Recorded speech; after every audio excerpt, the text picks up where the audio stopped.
ಕರ್ನಾಟಕ ರಾಜ್ಯದ ಗೃಹ ರಕ್ಷಕರ ಸಾಂದರ್ಭಿಕ ಕರ್ತವ್ಯಕ್ಕೆ ಬದಲಾಗಿ 165 ದಿನಗಳ ಪೂರ್ಣಾವಧಿ ಕರ್ತವ್ಯ ನೀಡಲು ಕೋರಿ ಈ ಮೇಲ್ಕಂಡ ವಿಷಯಕ್ಕೆ ಸಂಬಂಧಿಸಿದಂತೆ ನಮ್ಮ ಕರ್ನಾಟಕ ರಾಜ್ಯದಲ್ಲಿ 25,882 ಗೃಹ ರಕ್ಷಕರು ಇರುತ್ತಾರೆ. ಅವರಲ್ಲಿ 21,327 ಪುರುಷರು ಮತ್ತು 4,555 ಮಹಿಳಾ ಗೃಹ ರಕ್ಷಕರು 426 ಘಟಕಗಳಲ್ಲಿ ಕರ್ತವ್ಯ ನಿರ್ವಹಿಸುತ್ತಿದ್ದಾರೆ. ರಾಜ್ಯ ಮತ್ತು ಹೊರರಾಜ್ಯ ಚುನಾವಣೆ ಕರ್ತವ್ಯ ಸರ್ಕಾರಿ ಕಾರ್ಯಕ್ರಮಗಳು, ರಾಷ್ಟ್ರೀಯ ಮತ್ತು ನಾಡ ಹಬ್ಬ, ಗಣಪತಿ ಹಬ್ಬ, ದಸರಾ ಮತ್ತು ಜಾತ್ರೆಗಳ ಬಂದೋಬಸ್ತ್ ಒಟ್ಟು ಸೇರಿ ವರ್ಷದಲ್ಲಿ 3 ತಿಂಗಳು ಮಾತ್ರ ಕರ್ತವ್ಯ ಸಿಗುತ್ತದೆ. ಉಳಿದ 9 ತಿಂಗಳು ಗೃಹ ರಕ್ಷಕರ ಜೀವನ ಚಿಂತಾಜನಕವಾಗಿರುತ್ತದೆ. ಈ ರೀತಿ ಅತಂತ್ರ ಕೆಲಸದಿಂದ ಗೃಹ ರಕ್ಷಕರಿಗೆ ಮದುವೆಯಾಗಲು ಯಾರೂ ಹೆಣ್ಣು ಕೊಡಲು ಮುಂದೆ ಬರುತ್ತಿಲ್ಲ. ಸಾವಿರಾರು ಗೃಹ ರಕ್ಷಕ ಮದುವೆಯಾಗದೆ ಉಳಿದಿರುತ್ತಾರೆ. MA, LLB, BA, B.Ed ಇನ್ನೂ ಅನೇಕ ಪದವಿಗಳನ್ನು ಪಡೆದರೂ ಒಟ್ಟು 5,000ಕ್ಕೂ ಹೆಚ್ಚು ಪದವೀಧರರು ಗೃಹ ರಕ್ಷಕ ಕರ್ತವ್ಯದಲ್ಲಿ ಸೇವೆ ಸಲ್ಲಿಸುತ್ತಿದ್ದಾರೆ. ಆದ್ದರಿಂದ ಗೃಹ ರಕ್ಷಕರ ಪೋಷಕರಿಗೆ ತುಂಬ ತೊಂದರೆಯಾಗಿದ್ದು, ನಮ್ಮ ಮಕ್ಕಳಿಗೆ ಕೆಲಸ ಇಲ್ಲದೆ ತಂದೆ ತಾಯಿಯನ್ನು ಪೋಷಣೆ ಮಾಡುವುದರಲ್ಲಿ ನಮಗೆ ಔಷಧಿ ಕೊಡಿಸಲು ಹಣವಿಲ್ಲದೆ ತೊಂದರೆಯಲ್ಲಿದ್ದಾರೆ. ಮಕ್ಕಳ ವಿದ್ಯಾಭ್ಯಾಸ, ಮನೆ ಬಾಡಿಗೆ ನಮ್ಮ ಮಕ್ಕಳು ಹೊರದಾಡುತ್ತಿದ್ದಾರೆ. ಬೇರೆ ಕೆಲಸ ಮಾಡಲು ಸಾಧ್ಯವಾಗದೆ ಈ ಕೆಲಸ ಬಿಡಲು ಮನಸ್ಸು ಒಪ್ಪದೆ ಅವರ ಕುಟುಂಬಗಳು ಬೀದಿಗೆ ಬರುವ ಪರಿಸ್ಥಿತಿ ಇರುತ್ತದೆ. ಆದ ಕಾರಣ ಹಾಗೂ ಇತರೆ ರಾಜ್ಯಗಳಲ್ಲಿ ನೀಡುತ್ತಿರುವಂತೆ ಕರ್ನಾಟಕದಲ್ಲೂ ಕೂಡ ಪೂರ್ಣಾವಧಿ ಕರ್ತವ್ಯ ನೀಡಬೇಕೆಂದು ವಿನಂತಿಸಿಕೊಳ್ಳುತ್ತಿದ್ದೇವೆ. ಈ ಹಿಂದಿನಿಂದಲೂ ಯಾವ ಸಮಯದಲ್ಲೂ ಆಗದ ಅನುಕೂಲತೆಗಳು ಇತ್ತೀಚೆಗೆ ನಿಮ್ಮಿಂದ ಎಲ್ಲ ಸಮಾಜದ ವರ್ಗದವರಿಗೆ ಹಾಗೂ ಹಿಂದುಳಿದ ವರ್ಗದ ಅವರ ಕಷ್ಟಗಳಿಗೆ ಸ್ಪಂದಿಸಿ ಆಶಾ ವರ್ಕರಾಗಿರ್ಬೋದು, ಅಂಗನವಾಡಿ ಕಾರ್ಯಕರ್ತೆಯರಾಗಿರ್ಬೋದು, ಪೌರ ಕಾರ್ಮಿಕರಾಗಿರ್ಬೋದು, ಚಾಲಕರು ಆಗಿರ್ಬೋದು, ಕೃಷಿ ಊಟದವರಾಗಿರ್ಬೋದು, ಬೆಂಗಳೂರಿನಲ್ಲಿ ಮಾತ್ರ ಕರ್ತವ್ಯ ನಿರ್ವಹಿಸುತ್ತಿದ್ದ ಗೃಹ ರಕ್ಷಕರಿಗೆ ಹುಟ್ಟುಹಬ್ಬದ ದಿನ ವೇತನ ಸಹಿತ ರಜೆ ಹಾಗೂ ನಿರಂತರ ಕರ್ತವ್ಯ ಈ ಎಲ್ಲ ಕುಟುಂಬಗಳಿಗೆ ವೇತನ ಹಾಗೂ ಕಾಯಂ ಮಾಡಿ ಬದುಕು ಕಟ್ಟಿಕೊಳ್ಳಲು ಸಹಾಯ ಮಾಡಿದ ಈ ನಿಮ್ಮ ಸರ್ಕಾರದ ದೃಢ ನಿರ್ಧಾರಕ್ಕೆ ಸ್ವಾಗತ ಮಾಡಿಕೊಳ್ಳುತ್ತಾ, ಈ ಹಿಂದಿನಿಂದಲೂ ಅನೇಕ ಬಾರಿ ಕುಟುಂಬಗಳು ಬದುಕು ಕಟ್ಟಿಕೊಳ್ಳಲು ಸರ್ಕಾರದ ಮಾನ್ಯರಿಗೂ ನಿರಂತರ ಮನವಿ ಮಾಡಿಕೊಂಡಿದ್ದು, ನಮ್ಮ ಕಷ್ಟಕ್ಕೆ ಯಾರೂ ಸ್ಪಂದಿಸಿಲ್ಲ. ಬೆಂಗಳೂರು ಹೊರತುಪಡಿಸಿ ಉಳಿದ ಜಿಲ್ಲೆಗಳ ಗೃಹ ರಕ್ಷಕರ ಕುಟುಂಬಗಳಿಗೆ ಬಹಳ ಬೇಸರದ ಸಂಗತಿ ಆಗಿದೆ. ನೀವು ನಮ್ಮ ಕಷ್ಟಗಳಿಗೆ ಸ್ಪಂದಿಸುತ್ತಿರುವ ಎಂಬ ಮಹತ್ವದ ನಂಬಿಕೆಯನ್ನು ಇಟ್ಟುಕೊಂಡು ಮನವಿ ಮಾಡಿಕೊಳ್ಳುತ್ತಿದ್ದೇವೆ. ಸಾಂದರ್ಭಿಕ ಕರ್ತವ್ಯ ಬದಲಾಗಿ 365 ದಿನ ಪೂರ್ಣಾವಧಿ ಕರ್ತವ್ಯ ನೀಡಬೇಕು. ಎಲ್ಲ ಗೃಹ ರಕ್ಷಕರು ಆಂಧ್ರ ಮತ್ತು ತೆಲಂಗಾಣ ರಾಜ್ಯಗಳ ರೀತಿ 1,000 ರೂಗಳ ಸಮಾನ ವೇತನ ನೀಡಬೇಕು. ನಮ್ಮ ಗೃಹ ರಕ್ಷಕ ಪೂರ್ಣಾವಧಿ ಕರ್ತವ್ಯ ನೀಡುವವರಿಗೂ ಹೊಸ ನೇಮಕಾತಿಯನ್ನು ತಡೆಯಬೇಕು. ಪೊಲೀಸ್ ನೇಮಕಾತಿಯಲ್ಲಿ ಗೃಹ ರಕ್ಷಕರಿಗೆ ಪ್ರಥಮ ಆದ್ಯತೆ ಮೇರೆಗೆ 50 ಮೀಸಲಾತಿ ನೀಡಬೇಕು. 426 ಯೂನಿಟ್ ಆಫೀಸರ್ಗಳಿಗೆ ಉಚಿತ ದ್ವಿಚಕ್ರ ವಾಹನದ ಜೊತೆಗೆ ASI ಗೌರವ ನೀಡಬೇಕು. ಕಾರ್ಮಿಕ ಇಲಾಖೆಯಿಂದ ನೀಡುವ ಎಲ್ಲ ಸವಲತ್ತುಗಳನ್ನು ಗೃಹ ರಕ್ಷಕರಿಗೆ ನೀಡಬೇಕು.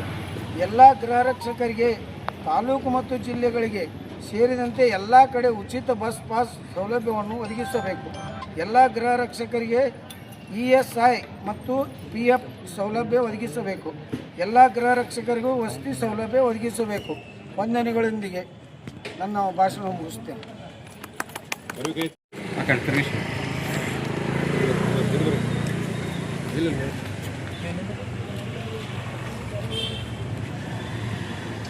ಹೆಣ್ಮಕ್ಳು ಒಂದರ ಕೈ ಐತ್ರಿ ಮತ್ತೆ ಬಿಳಿಸೋ 55,000 ಮೊಬೈಲ್ ಐತಿ. ಹೌದಾ 55,000 ರೂಪಾಯಿ ಮೊಬೈಲ್ ಐತಿ. ಬೆಳೆಸಲ್ಲಿ ಏನು ಮಾಡ್ತೀವಿ? ಡಿಸ್ಪ್ಲೇಗೆ 25,000 ಐತಿ. Okay sir.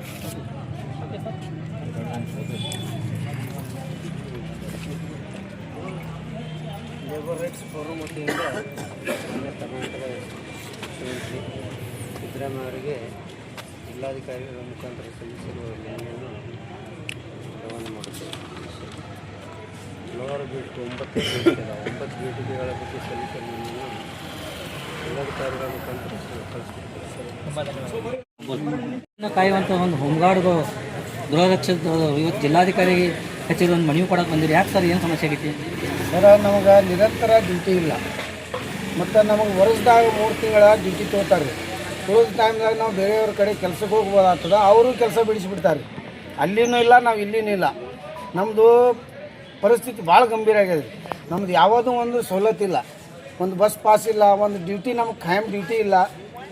ನಮಗೆ ತಿಂಗಳಿಗೆ ಒಂದು 3 ದಿವಸ 2 ದಿವಸ ಹಿಂಗೆ ಡ್ಯೂಟಿ ಕರಿತಾರೆ.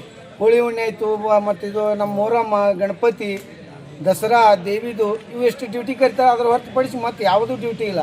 ವಾರಕ್ಕೊಮ್ಮೆ ನಾವು ಪರೇಡ್ ಮಾಡ್ತೀವಿ, ಎಲ್ಲ ಮಾಡ್ತೀವಿ, ಮತ್ತು ಪೊಲೀಸರ ಜೊತೆ ನಾವು ಸಮನಾಗಿ ಡ್ಯೂಟಿ ಮಾಡ್ತೀವಿ. ನಮಗೆ ಅದ್ರ ಬಗ್ಗೆ ಏನೂ ಸವಲತ್ತೇ ಇಲ್ಲ. ಸರ್, ನೀವು ಪೊಲೀಸರೊಂದಿಗೆ ಸಮಾನಾಗಿ ಡ್ಯೂಟಿ ಮಾಡ್ತಿರಲ್ಲ, ಪೊಲೀಸರು ನಿಮ್ಮನ್ನು ಸಹೋದರಿಯಾಗಿ ನೋಡ್ತಾರ ಅಥವಾ ಕೀಳಾಗಿ ನೋಡ್ತಾರ? ಇಲ್ರಿ, ಅವ್ರು ನಮಗೆ ಸರಿಯಾಗಿ ನೋಡ್ತಾರೆ, ಸಹೋದರಿಯಾಗಿ ನೋಡ್ತಾರೆ ರೀ. ಆದ್ರೆ ನಮಗೆ ಅವರು ಎಲ್ಲ ನಮಗೆ ಕರೆಕ್ಟ್ ಇದು ಗೈಡೆನ್ಸ್ ಕೊಡ್ತಾರೆ ರೀ. ಆದ್ರೆ ನಮಗೆ ಇಲ್ಲಿ ಸರ್ಕಾರದವ್ರು ನಮಗೆ ಅದ್ರ ಬಗ್ಗೆ ಏನೂ ತೊಗೊಳಲ್ಲ ಕಾಳಜಿ.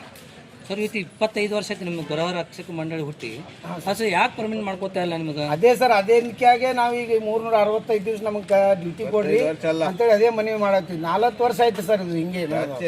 ಹಾಂ ಸರ್, ಇದು 48-50ರಿಂದ ನಡೆದದ್ರಿ. ದೇಶ ಸ್ವತಂತ್ರ ಅವಾಗಿಂದ ನಡೆದ. ಇನ್ನೂವರೆಗೆ ಅದ್ರ ಬಗ್ಗೆ ಯಾರೂ ಎಚ್ಚೆತ್ತುಕೊಂಡಿಲ್ಲ ಸರ್.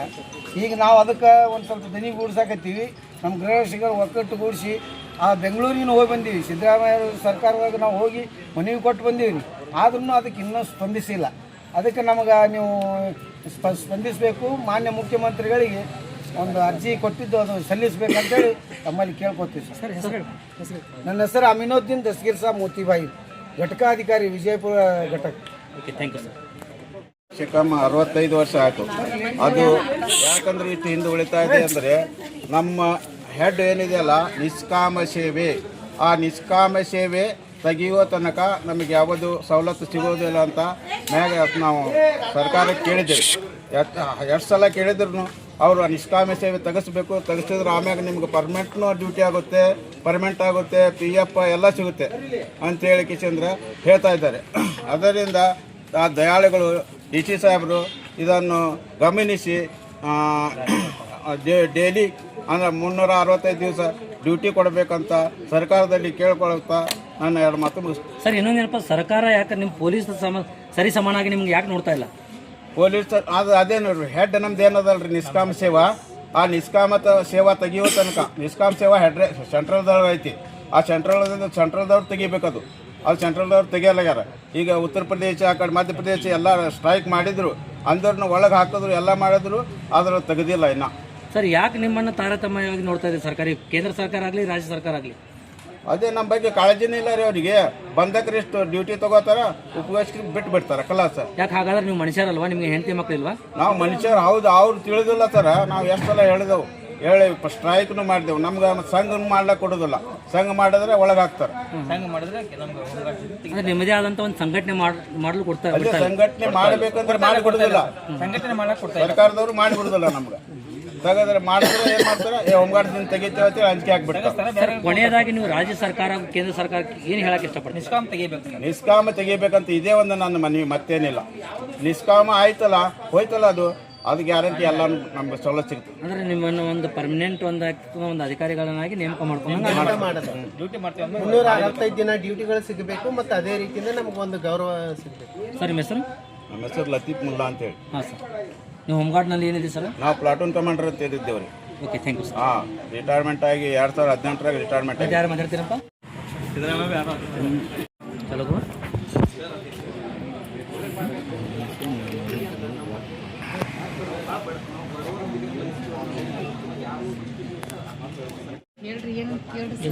ಮೇಡಮ್, ಇವತ್ತು ಏನಾಗೈತಪ್ಪ ಅಂತ ನೀವು ಆಗ್ತಕ್ಕ ಒಂದು ಜಿಲ್ಲೆಯಲ್ಲಿ ಆಗ್ತಾ ಒಂದು ಟ್ರಾಫಿಕ್ ಸಮಸ್ಯೆ ಆಗಲಿ, ಏನೇ ಆಗಲಿ, ನೀವು ಕೂಡ ನಾನು ನಿಮ್ಮನ್ನು ಗಾಂಧಿ ಚೌಕದಲ್ಲಿ ಪ್ರತಿಯೊಂದು ಕಡೆ ನೋಡಿದ್ದೀನಿ. ನಾನು ನೀವು ಜನರ ಸಮಸ್ಯೆಗಳನ್ನು ಬಗೆಹರಿಸ್ಬೋದು ನೀವು ನಿಂತಿದ್ದನ್ನು ನೋಡಿನು.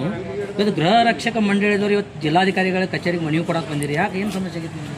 ನಮ್ಗೆ ಇಲ್ಲಿ ಡ್ಯೂಟಿನೇ ಇಲ್ಲ. ಕರ್ನಾಟಕ ಡಿಸ್ಟ್ರಿಕ್ಟಿಗೆ ಡ್ಯೂಟಿನೇ ಇಲ್ಲ. 1 ತಿಂಗಳು ಮಾಡಿದ್ರೆ 3 ತಿಂಗಳು ಮನೇಲಿ ಕೊಡ್ತೀವಿ. ಪ್ರಾಬ್ಲಮ್ ಭಾಳ ಅದಾವ್ರಿ ಇಲ್ಲಿ. ಒಬ್ಬರು ಗಂಡು ಸತ್ತೋರು ಇರ್ತಾರೆ, ತಾಯಿ ತಂದಿನ ಸಾಕೋರು ಇರ್ತಾರೆ. ಪ್ರಾಬ್ಲಮ್ ಭಾಳ ಅದಾವ್ರಿ ನಮ್ಮ ಕರ್ನಾಟಕ ಜನಕ್ಕೆ. ಇಲ್ಲಿ ಲೇಡೀಸಿಗೆ ಕಮ್ಮಿ ಅದಾವೆ, ಜೆಂಟ್ಸಿಗೆ ಅಂತೂ ಸಿಗ್ತಾವೆ, ಆದ್ರೂ ಅವ್ರಿಗೆ ಸ್ವಲ್ಪ ಕಮ್ಮಿನೇ. ಆದರೆ ನಮ್ಮ ಲೇಡೀಸಿಗೆ ಮಾತ್ರ ಡ್ಯೂಟಿ ಇಲ್ಲ. 1 ತಿಂಗಳು ಮಾಡಿದ್ರೆ 3 ತಿಂಗಳು ಮಾಡಿ ಕೊಡ್ತೀವಿ ರೀ ನಾವು ಕೇಳೋದು ಏನಂದ್ರೆ ನಮ್ಗೆ ಕಂಟಿನ್ಯೂ ಡ್ಯೂಟಿ ಕೊಡ್ಬೇಕು. ಬೇರೆ ತಲ್ಲಿ ಹೋದ್ರಂದ್ರೆ ಅಲ್ಲಿ ಮಾಡಿದ್ರಂದ್ರೆ ಮತ್ತೆ ಇಲ್ಲಿ ಕರೀತಾರೆ. ಮತ್ತು ಇಲ್ಲಿ ಮಾಡ್ಬೇಕಂತಂದ್ರೆ ನಮ್ಗೆ ಅಲ್ಲಿ ಡ್ಯೂಟಿ ಕೊಡಂಗಿಲ್ಲ. 1 ತಿಂಗಳು ಮಾಡಿದ್ರೆ ಎಲ್ಲಿ ಕೊಡಲ್ಲ. ಪ್ರಾಬ್ಲಮ್ ಭಾಳ ಅದಾವು. ನಾವು ಸರ್ಕಾರಕ್ಕೆ ಕೇಳೋದು ಏನಂತಂದ್ರೆ ನಮಗೆ ಅನುಮತಿ ಮಾಡಿ ಕೊಡ್ಬೇಕ್ರಿ, ಕಂಟಿನ್ಯೂ ಡ್ಯೂಟಿ ಮಾಡಿಕೊಡ್ಬೇಕಂತ ನಮ್ಮ ಲೇಡೀಸ್ ಪರವಾಗಿ, ನಮ್ಮ ಗೃಹರಕ್ಷಕರಿಗೆ ಪರವಾಗಿ ಕೇಳ್ಕೊಳ್ಳೋದು. ಮೇಡಮ್ ಇನ್ನೊಂದು ಏನಪ್ಪ, ನಿಮಗೆ ಯಾವುದೇ ಆದಂಥ ಸೇವಾ ಭದ್ರತೆ ಇದೆಯಾ ನಿಮಗೆ? ಇಲ್ರಿ ಸರ್, ಯಾವುದೂ ಇಲ್ರಿ. ಯಾಕೆ ಉಳಿದ ಸರ್ಕಾರಿ ನೌಕರರಿಗೆ ಏನಿರ್ತದೆ, ಎಲ್ಲೇ ಸತ್ರ ಆಗ್ತಿರ್ತದೆ ಮನೆಯಾಗ ನಾವು ಮತ್ತವ್ರು ನೌಕರಿ ಅಂತ ಕೊಡ್ತಾರೆ, ಅವ್ರಿಗೆ ಒಂದು ಹಣ ಅಂತ ಬರ್ತದೆ. ನಿಮ್ಗೆ ಏನು ಸಿಗ್ತದೆ? ನಮ್ಗೆ ಏನೂ ಸಿಗಲ್ರಿ ಸರ್ ಇದ್ರಾಗ. ಯಾವುದೇ ಆದಂಥ ಸೇವಾ ಏನೂ ಇಲ್ರಿ. ಕೊರೋನಾದಾಗಂತೂ ನಾವು 2019ರಾಗ ಹಿಡಿದು ಅವಾಗೂ ಹಾಗೆ ಮಾಡಿವ್ರಿ. ನಾವು ಕೊರೋನಾ ಬರಲಿ ಬಿಡ್ಲಿ, ನಾವು ದೇಶ ಕಾಪಾಡ್ಬೇಕಂತೇಳಿ ಅವಾಗಾದ್ರೂ ನಾವು ಹಿಂಗೆ ಹೋರಾಡಿವ್ರಿ. ಯಾಕೆ ನಮ್ಗೆ ಇದ್ದಿದ್ದಿಲ್ರಿ, ನಾವು ಮನುಷ್ಯರು ಇದ್ದಿದ್ದಿಲ್ರಿ ಅವಾಗ. 2019 ನಮ್ಮದು ಜೀವ ಒತ್ತಿಟ್ಟು ನಮ್ಮ ಮಕ್ಕಳು ಸಣ್ಣ ಅದಾವ್ರಿ. ಅವಾಗೇ ನಾವು ಎಷ್ಟು ಕಾದಾಡಿದೇವ್ರಿ ಸರ್ 2019ರಾಗ. ನಮ್ಮದು ಜೀವ ಅಲ್ರಿ, ಪೊಲೀಸರದ್ದು ಒಂದು ಜೀವನ, ನಮ್ಮದು ಒಂದು ಜೀವನನೇ ರೀ. ಅದಕ್ಕೆ ಒಟ್ಟು ನಮ್ಗೆ ಯಾವುದೂ ನಮ್ಮ ಸೌಲಭ್ಯ ಇಲ್ಲರಿ. ಅದಕ್ಕೆ ನಾವು ಇಲ್ಲಿ ಏನು ಕೇಳಕತ್ತೀವಿ ಅಂದ್ರೆ ನಮಗೆಲ್ಲ ಅನುಕೂಲ ಮಾಡಿ ಕೊಡ್ಬೇಕ್ರಿ ಸರ್, ಕಂಟಿನ್ಯೂ ಡ್ಯೂಟಿ ಮಾಡಿ ಕೊಡ್ಬೇಕ್ರಿ. ಮೇಡಮ್ ಇನ್ನೊಂದು ಏನಪ್ಪ ಅಂತಂದ್ರೆ, ನೀವು ಸದರಿ ಆಗ್ತೈತೆ ಪೊಲೀಸ್ ಸಿಬ್ಬಂದಿಗಳು ಜೊತೆ ನೌಕರಿ ಮಾಡ್ತಾ ಇರ್ತೈತೆ. ಹಾಂ ರೀ ಸರ್. ಈ ಪೊಲೀಸ್ ಸಿಬ್ಬಂದಿಗಳು ನಿಮ್ಮನ್ನ ಆಗ್ತೈತೆ ಒಂದು ಒಳ್ಳೆಯ ಸ್ನೇಹಿತರಾಗಿ ನೋಡ್ತಾರೋ ಅಥವಾ ಏನಪ್ಪ ಇರ್ತಾರೆ, ಮತ್ತು ಹೋಮ್ ಗಾರ್ಡ್ಸ್ ಅಂತ ನೋಡ್ತಾರೆ, ಏನು ನೋಡ್ತಾರೆ ನಿಮಗೆ? ಒಳ್ಳೆ ಥರ ನೋಡ್ತಾರೆ ಸರ್ ಅವ್ರು, ಒಳ್ಳೆ ಥರ ನೋಡ್ತಾರೆ. ನಮ್ಗೆ ಕರ್ಕೊಂಡೇ ಡ್ಯೂಟಿ ಮಾಡ್ತಾರೆ ಸರ್ ಅವರು. ಆದರೆ ನಮಗೆ ಕಂಟಿನ್ಯೂ ಇಲ್ಲ ಅಂತೇಳಿ ಅದ್ರ ಸಂಬಂಧ ಅಷ್ಟೇ ನಾವು ರಿಕ್ವೆಸ್ಟ್ ಮಾಡತ್ತಿದ್ರಿ ಸರ್. ಮೇಡಮ್ ಇನ್ನೊಂದಪ್ಪ, ಇದು ರಾಜ್ಯ ಸರ್ಕಾರದ ವಿಫಲವೋ ಅಥವಾ ಕೇಂದ್ರ ಸರ್ಕಾರದ ವಿಫಲವೋ? ರಾಜ್ಯ ಸರ್ಕಾರ.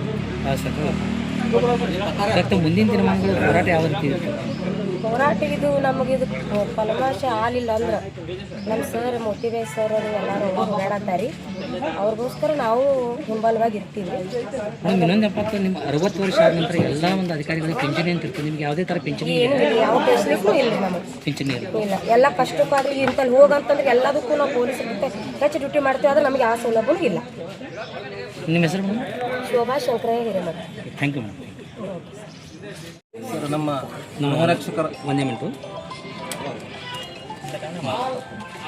ಸರ್, ನಮ್ಮ ಕರ್ನಾಟಕ ರಾಜ್ಯದ 27,000 ಗೃಹರಕ್ಷಕರ ಪರವಾಗಿ LRF ಸಂಘಟನೆಯ ಶ್ರೀರಾಮ್ ಸರ್ ರಾಜ್ಯದ ಅಧ್ಯಕ್ಷರಾಗಿದ್ದಾರೆ. ಸರ್, ನಮ್ಮ ಗೃಹರಕ್ಷಕರ ಗೋಳು ಅಂದರೆ ನಮ್ಮ ಸರ್ಕಾರ ನಮಗೆ ಒಟ್ಟೆ ಸ್ಪಂದಿಸಲ್ಲ. ನಾವು ಅದರ ಸ್ಟೇಟ್ದಲ್ಲಿ ನಾವು ಚುನಾವಣೆ ಕರ್ತವ್ಯ ಮಾಡ್ತೀವಿ. ಇಲ್ಲಿ ಆದರೂ ನಾವು ಹಬ್ಬ ಹರಿದಿನಗಳಿಗೆ ನಮ್ಮ ಬಂದೋಬಸ್ತ್ ಮಾಡ್ತೀವಿ. ನಾವು ಪೊಲೀಸರ ಜೊತೆ ಅವ್ರ ಜೊತೆ ನಾವು ಕೆಲಸ, ಅವ್ರ ವರ್ಕು ನಮ್ಮದೇ, ಅದೇ ನಮ್ಮದು ವರ್ಕಿದ್ರು ಅದೇ. ಅವ್ರ ಅಣ್ಣಾಗಿ ನಾವು ತಮ್ಮನಾಗಿ ಅವ್ರು ಕೆಲಸ ಮಾಡ್ತೀವಿ, ಅವ್ರ ಸಪೋರ್ಟಾಗಿ ಅವ್ರ ಬೆನ್ನಬಲಾಗಿ ನಾವು ಸಪೋರ್ಟ್ ಮಾಡ್ತೀವಿ. ಆ್ಯಕ್ಚುಲಿ ಸರ್, ನಾವು 60 ವರ್ಷ ನಾವು ದುಡಿತೀವಿ. ನಮಗೆ ಸರ್ಕಾರ ನಿಷ್ಕಾಮ ಸೇವೆ ಅಂತ ನಮಗೆ ಇಟ್ಟಿದ್ದಾರೆ. ನಮಗೇನು ಸೌಲಭ್ಯಗಳು ಇಲ್ಲ. ಇದೇ ರಾಜಕಾರಣಿಗಳಿಗೂ ಅವರು ನಿಷ್ಕಾಮ ಸೇವನೆ ಅಲ್ಲ ಸರ್. ಅವ್ರು 5 ವರ್ಷದವ್ರು ಮಾಡ್ಕೊಂಡು ಅವ್ರ ಪೆನ್ಷನ್ಗಳು ಅವ್ರ ತನ್ನ ಪ್ರತಿ ಕುಟುಂಬಕ್ಕೆ ಅವ್ರು ಮಾಡ್ಕೊಂಡು ಬಿಟ್ಟಿದ್ದಾರೆ. ನಮಗೇನಿಲ್ಲ. ನಾವು ನಿಮಗೆ ಮೀಡಿಯಾದವ್ರಿಗೂ ಕೂಡ ನಾವು ಕೈ ಮುಗಿದು ಕೇಳ್ಕೊತೀವಿ, ನಮ್ಮ ಪರವಾಗಿ ನೀವು ಸ್ವಲ್ಪ ಬಡವರ ಪರವಾಗಿ ಧ್ವನಿ ಎತ್ತಿರಿ. ನೀವು ನಮ್ಮನ್ನು ಬೆಂಬಲನೂ ಕೊಡ್ರಿ. ನಾವು ಮಾಡಲ್ಲ ಸರ್. ನಮ್ಮ ಪೋಷಕರದಾರ, ನಮ್ಮ ಹಿಂದೆ ನಮ್ಮ ತಾಯಿ ಅದಾರ, ನಮ್ಮ ತಂದೆ ಅದಾರ, ನಮ್ಮ ಮಕ್ಕಳು ಅದಾರ. ನಮ್ಮ ಜೀವನಕ್ಕೆ ನಾವು ಭಾಳ ಕಷ್ಟ ಒಳಗದೀವಿ ಸರ್. ನಮಗೆ ಯಾರೂ ಸ್ಪಂದನೆ ಮಾಡುತ್ತಿಲ್ಲ. ರಾಜ್ಯದ ಸಚಿವರುಗಳು ಮನವಿ ಕೊಟ್ಟಿದ್ದೀವಿ. 2 ಸಲ ಬೆಳಗಾವಿ ಅಧಿವೇಶನಕ್ಕೂ ನಾವು ಹೋಗಿದ್ದೀವಿ, ಬೆಂಗಳೂರೊಳಗೂ ಹೋಗಿದ್ದೀವಿ. ಯಾವ ಸರ್ಕಾರ ಇನ್ನೂವರೆಗೆ ಯಾವ ಸ್ಪಂದನೆ ಮಾಡಿಲ್ಲ. ಮೊನ್ನೆ ನಮ್ಮ ಬ್ರದರ್ ಆದಂಥ ನಮ್ಮ ಗೃಹರಕ್ಷಕರ ಆಕ್ಸಿಡೆಂಟ್ದಲ್ಲಿ ಮೊನ್ನೆ ಬಬಲೇಶ್ವರದಲ್ಲಿ ತಿಳ್ಕೊಂಡ್ರಿ ಸರ್. ಏನು ಸಿಕ್ಕಿ ಹೇಳ್ರಿ ಸರ್? ಸಣ್ಣವನಿಗೆ 3 ಮಕ್ಕಳು ಅದಾವೆ ಸರ್. ಹಂಗೆ ಪ್ರತಿಯೊಬ್ಬರಿಗೆ ಆ ಟೈಮ್ ಬರಬಾರ್ದು ಅಂಥೇಳಿ ನಾವು ಇವತ್ತು ನಮ್ಮ ಬಿಜಾಪುರ ಜಿಲ್ಲಾಧಿಕಾರಿಗಳ ಮುಖಾಂತರ ನಮ್ಮ ಮುಖ್ಯಮಂತ್ರಿಗಳಿಗೆ ನಾವು ಮನವಿ ಕೊಡಲಿಕ್ಕೆ ಬಂದೀವಿ. ಅವರು ಬಡವರ ಪರವಾಗಿ ಸರ್ಕಾರ ಅಂತ ಹೇಳ್ತಾರೆ. ನಾವು ಬಡವರಿದ್ದೀವಿ, ನಾವು ಭಾಳ ಶ್ರೀಮಂತರಿಲ್ಲ ಸರ್. ನಮ್ಮ ಪೋಷಕರ ಸಲುವಾಗಿ ಕೈ ಮುಗಿದು ನಮ್ಮ ಮಕ್ಕಳ ಸಲುವಾಗಿ ನಮಗೊಂದು ಊಟದ ವ್ಯವಸ್ಥೆ ಮಾಡಿಕೊಡಿ. ನಾವೇನು ನಿಮಗೇನು ಪರ್ಮನೆಂಟ್ ಮಾಡಿ ಪೆನ್ಷನ್ ಕೊಡಿ ಅಂತ ಬೆಳ್ಕೊಳ್ಳೋದಿಲ್ಲ. ನಮಗೆ 360 ದಿನ ಕೆಲಸ ಕೊಡಿ ಅಂಥೇಳಿ ಈ ಸರ್ಕಾರಕ್ಕೆ ನಾವು ಮನವಿನೂ ಮಾಡ್ತೀವಿ. DC ಮುಖಾಂತರ ಮನವಿ ಮಾಡ್ತೀವಿ, ಗೃಹ ಮಂತ್ರಿಗೂ ಕೂಡ ಮನವಿ ಮಾಡ್ತೀವಿ. ಈ ನಮ್ಮ ಕರ್ನಾಟಕ ರಾಜ್ಯದ ಪರವಾಗಿ ಎಲ್ಲರಿಗೂ ನಿಮಗೆ ಮನವಿ ಮಾಡ್ತೀವಿ. ಜೈ ಗೃಹ ರಕ್ಷಕ, ಜೈ LRF ಸಂಘಟನೆ, ಜೈ ಶ್ರೀರಾಮ್ ಸರ್.